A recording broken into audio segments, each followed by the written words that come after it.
So it looks like Manchester City is going to win their fourth straight Premier League title. 6 titles in 7 years.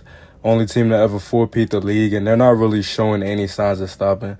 Pep, bro, I promise you, you don't need to do this anymore. You've terrorized like half the big leagues in the world. Are you not bored?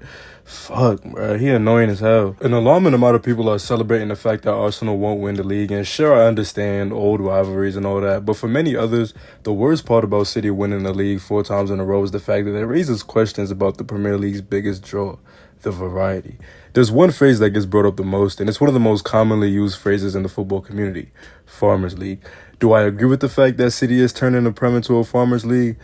Not really, but we'll get back to that later. First, we have to talk about what a Farmers League even is. The term obviously has negative connotations. It's used as a way to basically degrade any league that's not the Prem nowadays. The actual reason for why a league is called a Farmers League definitely varies though. Of all the different ones I've seen, there's two main ones. One, there isn't much competition and the same team or the same two teams always win the league over and over again. And two, the general level of play in the league isn't that great.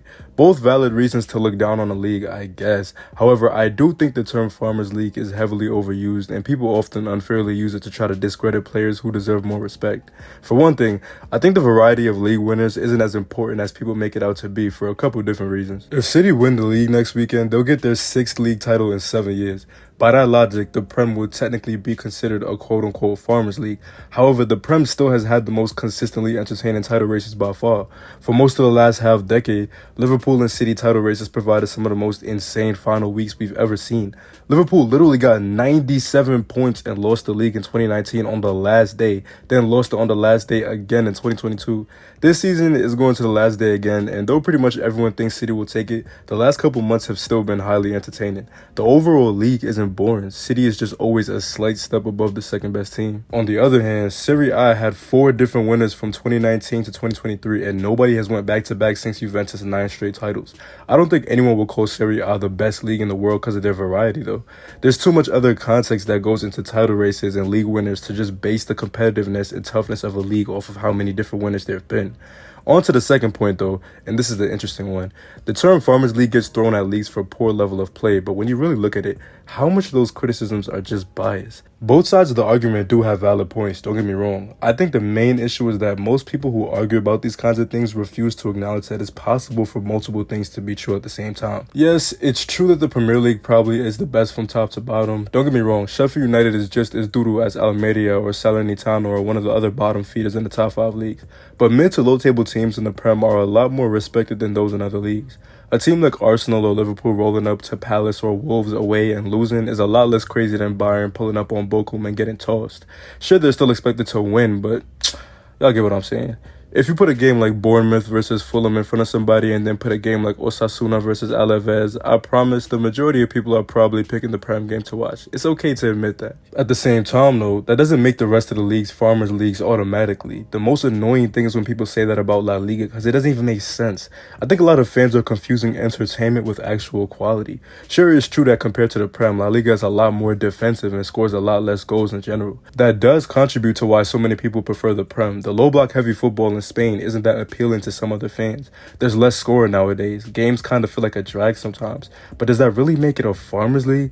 I mean, it's harder to score there and the games are much slower paced than the other leagues, but that would just point to reasons why it's more impressive to stand out there as an attacker.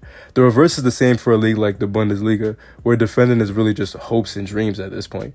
Being a standout defender there where the game is super high paced and there's a lot of high lines is more impressive than the other leagues. The Premier League is neither the best defensive or attacking league in general in my opinion, but they have a sort of jack of all trades thing going on that makes them more appealing.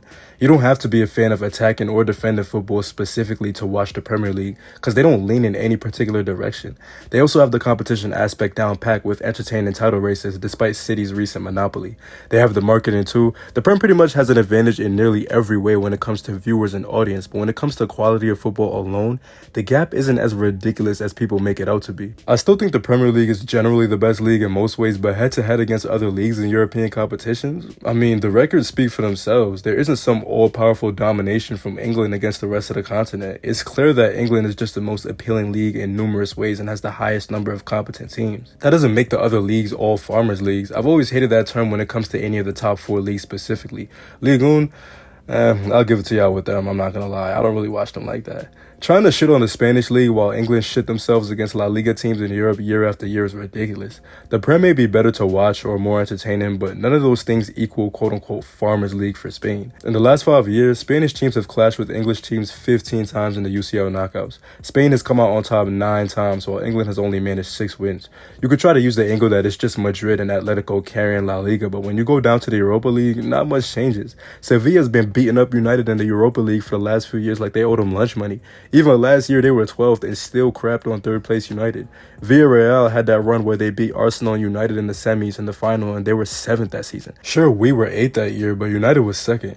Yes, English teams have beat Spanish teams before, but it just annoys me how they try to look down on the other when there's no real evidence pointing towards clear dominance in terms of quality.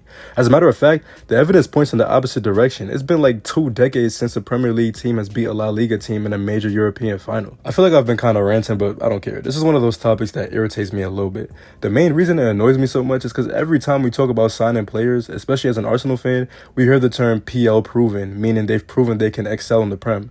The problem with that is how easy it is to miss out on a generational talent because you wanted the safer choice simply because he survived in the Prem. That's the crazy part too. Most of the time, they're not even really outrageous or really dominating. Simply because they can get along at a serviceable rate in the Prem, some people feel like it's better to sign a decent player that's quote-unquote Prem proven than a literal nuclear warhead from another league. I don't know if it's some kind of feeling of superiority, but if everybody decided to just sign exclusively Premier League proven players and not take any risk with internationals, then we just have a bunch of mid-ass Ivan Tonys and Dominic Solankes rotating around the Prem. There's no universe where I think it's a better idea to sign any of those motherfuckers over a guy like Gio Queiroz or even one with unlimited potential like Sesko. There really isn't. Especially since Brentford is allegedly asking for like almost 100 million. What? People also ignore the fact that while signings from lesser leagues will also be playing against harder competition, more often than not, they'll be playing with better support too. Attackers will be playing with better service around them, all of that. Haaland was tearing up the Bundesliga and everybody swore up and down he wouldn't do the same thing in the Prem as if he wasn't about to be receiving through balls from KDB and Foden and crosses from Mahrez and Silva.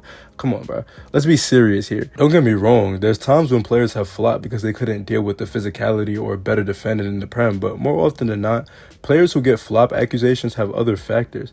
Mental blocks that manifest from pressure and being in a new country for some. For others, it's new teammates that they're not clicking with or a system that doesn't suit them or a manager that fucking stinks.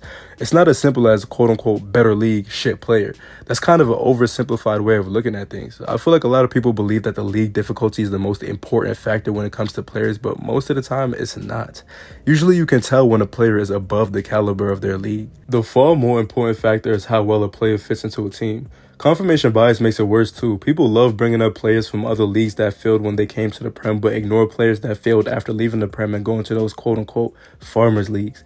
Coutinho was one example. When he flopped at Barcelona after ripping the Prem to shreds in the first half of the 2017 season, people were all of a sudden able to understand that fitting into a team well matters. But when the reverse happens, it's just because the other league sucks. Yeah, okay.